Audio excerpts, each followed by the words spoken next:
चलिए दोस्तों, माधव पहल अकेडमी में दीपक सर। मैं आप लोगों का समय बर्बाद नहीं करूंगा, सीधा मुद्दे की बात करूंगा। मैं आज आपको इकोनॉमिक सर्वे के बारे में बता रहा हूं, ठीक है, जो आपके 2023 और 2024 के फाइनेंशियल ईयर पे आधारित है। कुछ नहीं, कुछ 10-12 आंकड़े आपको बताऊंगा, हड़बड़ाने का ज़रूरत नहीं है, ठीक है। कोशिश करेंगे 2 पार्ट में इसको कवर करें, तो समय आपको बिल्कुल बर्बाद नहीं करना है। ये इकोनॉमिक सर्वे एक्चुअली में होता क्या है, देखिए, इकोनॉमिक सर्वे आप लोगों का रीड होता है किसी भी पेपर का। इकोनॉमिक सर्वे का मतलब ये होता है कि उस राज्य में, उस वर्ष में, उस वित्तीय वर्ष के दौरान क्या क्या प्लानिंग किया गया है और क्या क्या हमारी अचीवमेंट रहे हैं, और इसी अचीवमेंट के आधार पे हम क्या करते हैं, अपने राज्य का एक जीएसडीपी निकालते हैं। जीएसडीपी का मतलब होता है, आपका स्टेट शब्द लग गया ना। मैं अगर जीडीपी कहता, ग्रॉस डोमेस्टिक प्रोडक्ट, तो ये भारत की बात होती है, लेकिन मैं एस लगा दिया, अर्थात ही किसी राज्य की बात होती है, ठीक है। तो हम अपने अचीवमेंट्स को देखते हैं कि हमने पिछले साल की अपेक्षा कितना क्या किया, और हमारे जो अलग अलग सेक्टर हैं उसमें क्या क्या हमने क्या किया, भूमिका निभाया। तो उन तथ्यों पे हम बात करेंगे, समय को बिल्कुल बर्बाद नहीं करते। जैसे बात आती है प्रति व्यक्ति आय की, तो प्रति व्यक्ति आय हमारे छत्तीसगढ़ में, मैं सीधा मुद्दे की कुछ पॉइंट्स बताऊँगा और मैं आपका टाइम भी वेस्ट नहीं करूँगा। मुझे बिल्कुल पसंद नहीं है समय बर्बाद करना, और जो मैं बताऊंगा मैं आप लोगों से रिक्वेस्ट करता हूं कि कृपया आप उसे क्या करें, नोट करते हुए चलें, क्योंकि अगर आप नोट नहीं करते हैं तो उससे नुकसान हम लोगों का हो सकता है, हमारे मेहनत का हो सकता है। सबसे पहले हम बात करते हैं पर कैपिटल इनकम। देखिए, इंग्लिश में पर कैपिटल इनकम कहते हैं, हिंदी में कहते हैं प्रति व्यक्ति आय। तो छत्तीसगढ़ में अभी प्रति व्यक्ति आय कितना है, जो कि हर बार पेपर में पूछा जाता है, चाहे आप मेंस के पेपर में दो, चाहे आप सीजीपीएससी के प्रीलिम्स में दो, चाहे व्यापम में दो। एक बड़ा सेगमेंट है जो कि प्रति व्यक्ति आय क्या करता है, उस राज्य की समृद्ध स्थिति के बारे में दर्शाता है कि उस व्यक्ति, जैसे हमारे पास में टोटल पॉपुलेशन 2011 में 2,55,45,198 था, जो कि अभी वर्तमान स्थिति में चेंज हो चुका है। हमारी जनसंख्या लगभग 3,05,24,000 हो चुका है। तो उन्हीं जनसंख्या की पिछले वर्ष के हिसाब से आपका प्रति व्यक्ति आय पूछ रहा है, तो आपको बताना है ये कितना है। अब देखिए, 3 अलग अलग डेटा होता है, लेकिन मैं यहाँ पे क्या करूँगा, मुद्दे की बात को बताऊँगा, है ना। स्थिर भाव में प्रति व्यक्ति आय आपको बता रहा हूँ, जो एग्ज़ाम में पूछा जाता है। तो ये कितना रहा, 1,47,361, 1,47,361। तो ये क्या हुआ, प्रति व्यक्ति आय हो गया, ठीक। तो हमारा अभी लेटेस्ट में 2023-24 में, जो इस वित्तीय वर्ष में 2024 का जो दौर चल रहा है, ठीक है, 23-24 के लिए, उसके लिए प्रति व्यक्ति आय इतना है।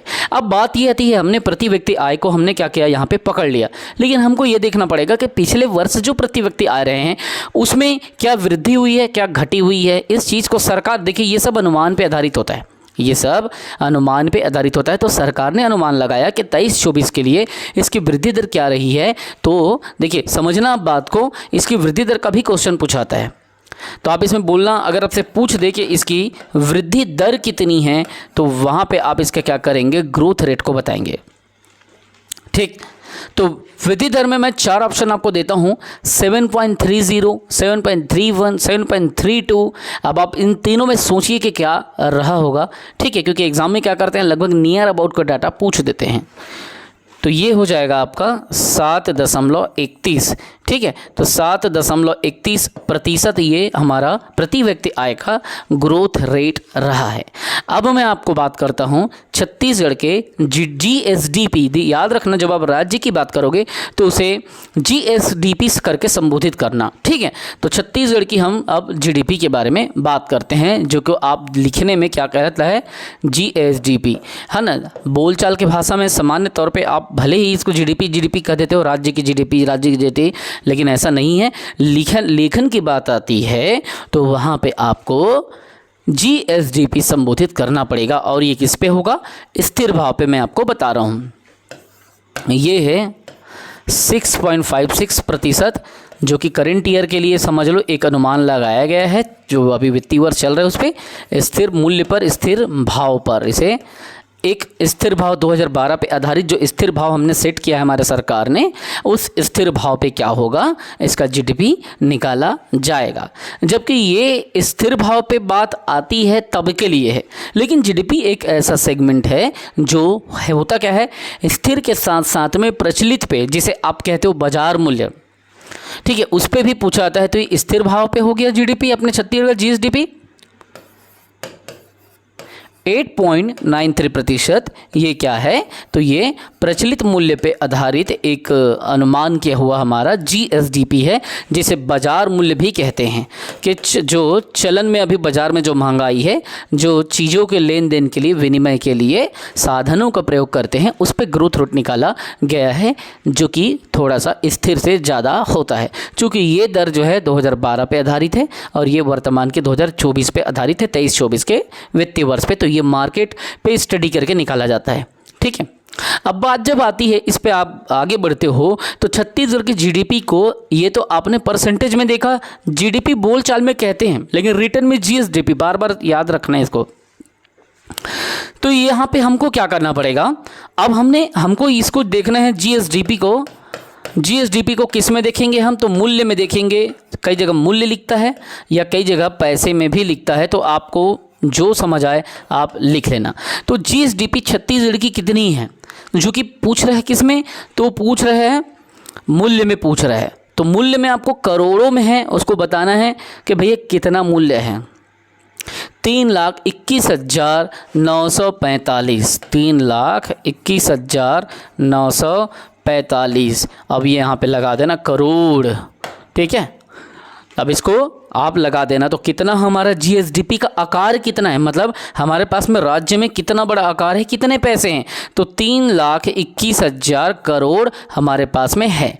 अब इसको सरल भाषा में अगर मैं कहूँ तो 1 करोड़ से 3,21,945 मल्टीप्लाई 1 करोड़ आप करते हो, तो जो मूल्य निकलेगा वो राज्य का जीडीपी का औकात है, आकार है। और वही हमारी एक प्रकार की थैली है राज्य की, जो राज्य के स्थिति को, राज्य के एक कंडीशन को, राज्य के वित्तीय स्थिति को मजबूत बनाती है, जो अपनी एक क्षमता को बताती है। और राष्ट्रीय स्तर पे इससे हमारा क्या है, कद को ऊंचा लेके जाया जाता है, ठीक है। तो ये पैसे पे हो गया।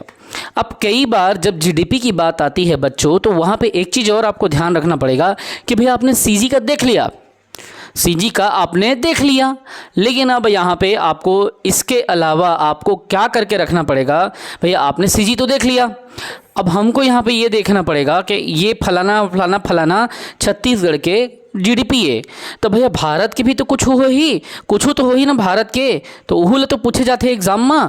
तो भारत की स्थिति में भी तुमला का करे पढ़ी, तुमला याद करके चले पढ़ी बच्चा। और भारत के, अब देखा जब बात का करा थे, भारत जो कि राज्यों का संघ अपन बोलते हैं ना, तो देखो अब भारत की जीडीपी भी आपको दिमाग में रखना है। तो इसे आप क्या लिखोगे, डायरेक्ट जीडीपी लिखोगे, सकल घरेलू उत्पाद या ग्रॉस डोमेस्टिक प्रोडक्ट। तो अब छत्तीसगढ़ की जीडीपी तुमने जान लिया, लेकिन भारत की भी तो तुमसे पूछा जा सकता है ना, तो यहाँ पे आप इसको बताओगे भारत के 7.32% या 7.32% ये भारत की जीडीपी है। तो इसको हम लोग क्या लिखे, जीडीपी लिखे, जबकि इसको हम लोग क्या लिखते हैं, जीएसडीपी लिखते हैं। ये इतने इम्पॉर्टेंट डाटा क्यों हैं, क्योंकि ये मतलब सुपरफिशियल डाटा आप कह सकते हो। जब भी कोई एग्ज़ाम होती है तो इसके बिना कोई इसका डाटा बनता ही नहीं है। इसलिए हमको क्या करना है, जब बात आती है ऐसे आंकड़ों की, ऐसे डाटा की, तो वहाँ पे चाह के भी या ना चाह के भी हमको वहाँ पे एक्टिव होना पड़ेगा और इस डाटा को दिमाग में रखना पड़ेगा, तब जा कर के मज़ा आएगा इसको समझने में। चलिए, let me come to the another point. अब यहाँ पे अपन क्या करते हैं बच्चों, यहाँ पे देखिए, यहाँ पे मैं कुछ तथ्यों को आपके बीच में रखूँगा। अब हमने देख लिया जीडीपी का ये है, इतना प्रतिशत है, स्थिर भाव में ये है, प्रचलित में ये ग्रोथ रेट है, ये अपन ने देख लिया। अब छत्तीसगढ़ में जो अलग अलग सेक्टर में, एग्रीकल्चर में, उद्योग में, सेवा में जो वृद्धि हुई है, उस पे हम क्या करेंगे, छत्तीसगढ़ का वृद्धि दर भी देखेंगे, ठीक है। तो ग्रोथ रेट बोलो या आप इसे क्या कहो बच्चा, इसे कहो वृद्धि दर कहो, ये सब ना बच्चा तुमन के अनुभव में आधारित है। काबर तुमन ए मेरा जो देखा था 90% 99% जो लड़का है तेमन छत्तीसगढ़िया किसान आ। तो ओकरे बाद तुमन ला कहा था जो मैं सीखे हूँ, जो मोर अनुभव है वो बेसिस पर मैं तुमन ला बताता हूँ। और बहुत ईजी है, कोई डरे की जरूरत नहीं। इकोनॉमिक सर्वे ना हुआ बना देते आने ट्यूटर मन, वो मन की बात ला नहीं सुनना है, अपन ऊपर भरोसा रखना है। मैं क्या बोलता हूँ कि कठिन क्वेश्चन है भले ही छूट जाए साले ला कोई दिक्कत नहीं, सरल क्वेश्चन आपका नहीं छूटना चाहिए, ना तो गलत होना चाहिए। मैं कभी भी तुक्केबाजी के पक्ष में नहीं रहता, मैं कभी भी कठिन क्वेश्चन के चक्कर में नहीं रहता। 5 सरल बनाओ, 3 कठिन को छोड़ दो, कोई दिक्कत नहीं है। आप क्या करते हो, 5 कठिन भी बनाते हो, 5 सरल भी बनाते हो, 5 कठिन गलत हो जाता है और इधर सरल में 1-2 क्वेश्चन भी गलत मार देते हो, सब माइनस होके अब्बा जब्बा डब्बा।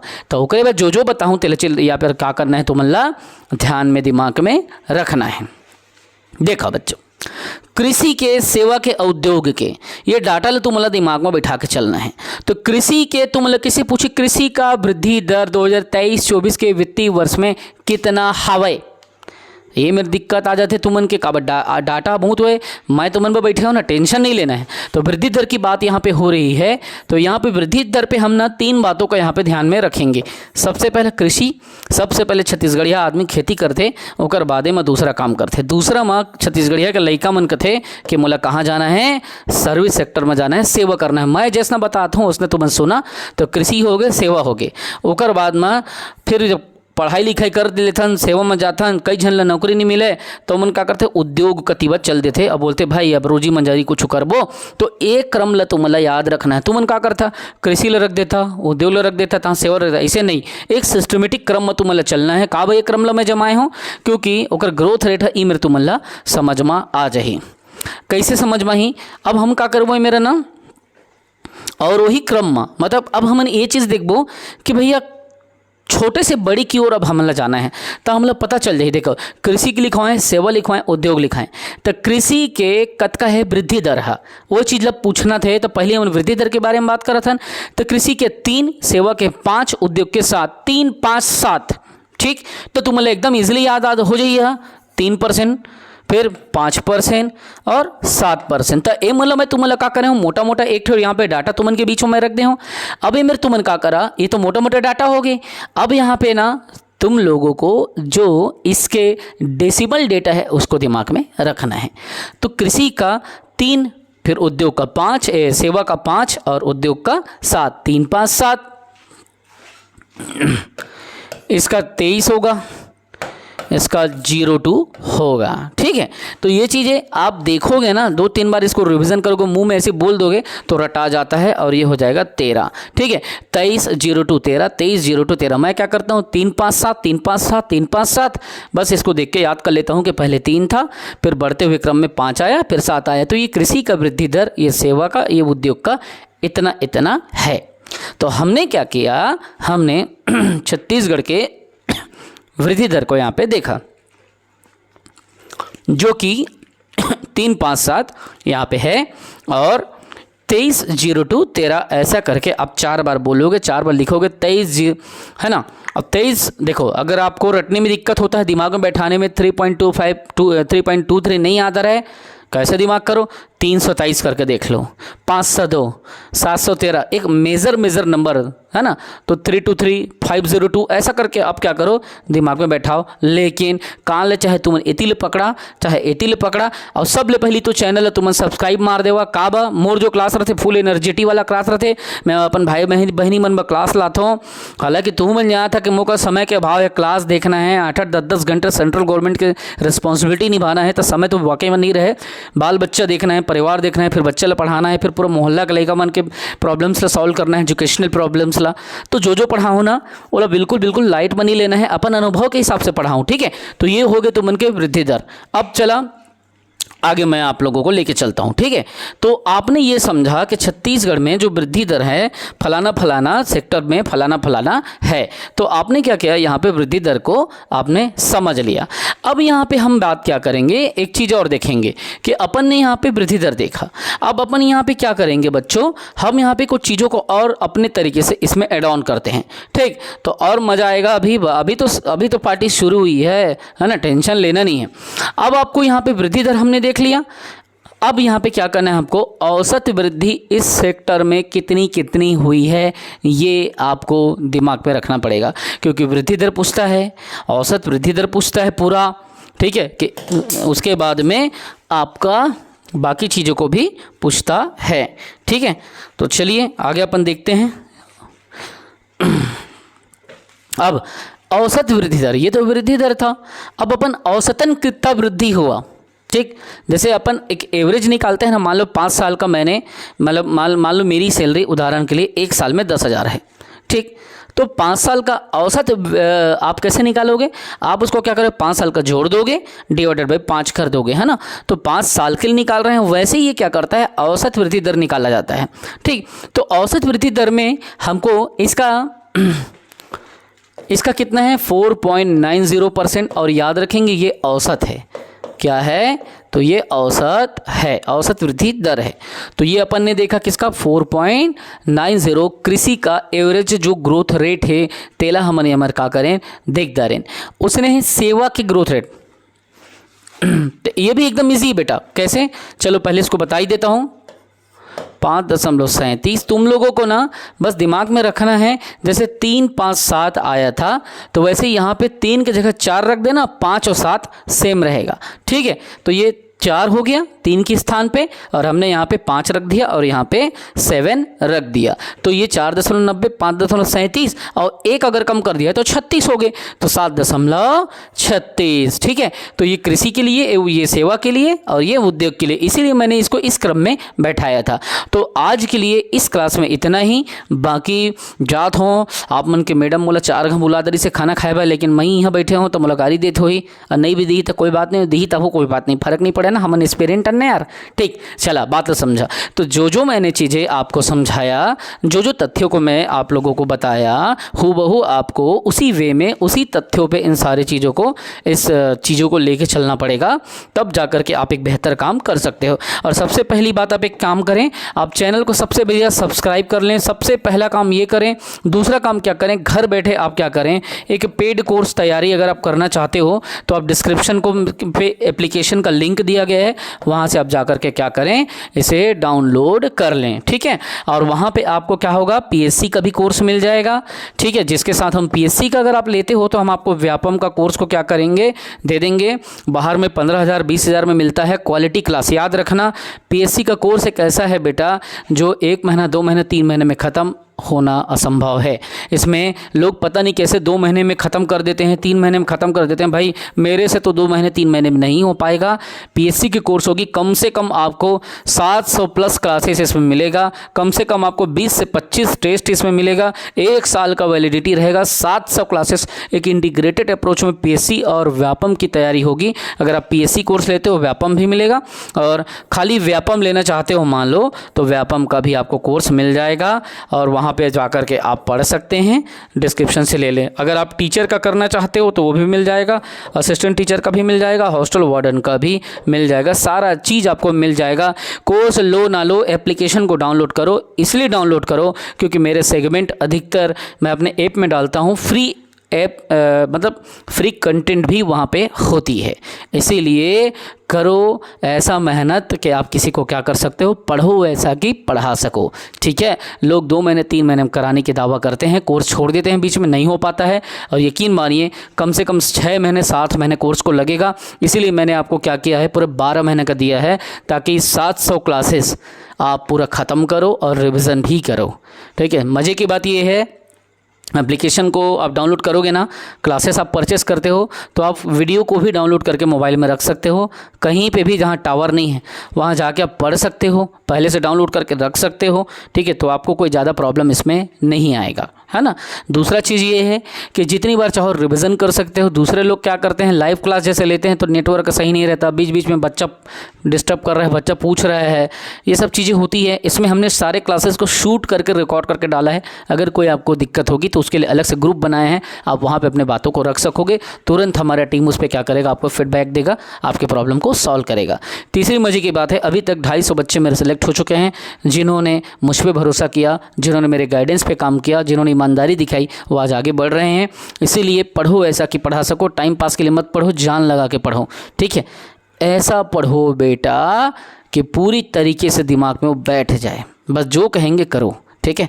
तो जो जो चाहिए आप एप्लीकेशन को आप डाउनलोड करो सबसे पहले। और कोई भी प्रकार का आपको जानकारी चाहिए, किसी भी प्रकार का प्रॉब्लम आपको लगता है, कोई भी डिस्कशन करना है, चाहे एजुकेशनल हो नॉन एजुकेशनल हो, आप क्या करो 9575204321 इस नंबर पे आप कॉल कर लो, 9575204321। तो इस नंबर पे कॉल कर लो। और याद रखेंगे सबसे पहले आप व्हाट्सअप करेंगे, क्योंकि डेली हमारे पास में 2000 से भी अधिक मैसेज आता है, ठीक है। धीरे धीरे करके हमारा टीम उसको फीडबैक देता है। 5 अलग कंप्यूटर में लोग बैठे हैं जो इस पर फीडबैक कर रहे हैं।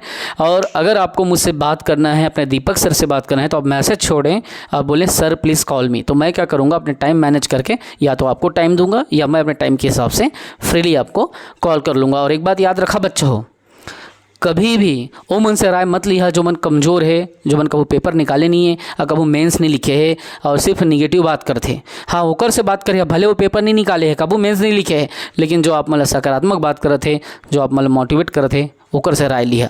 तो राय भी सोच समझ के लेवें, यूं ही राय नहीं लेते, ठीक है। जय हिंद, वंदे मातरम। पढ़ते रहें बच्चा और बढ़ते रहें।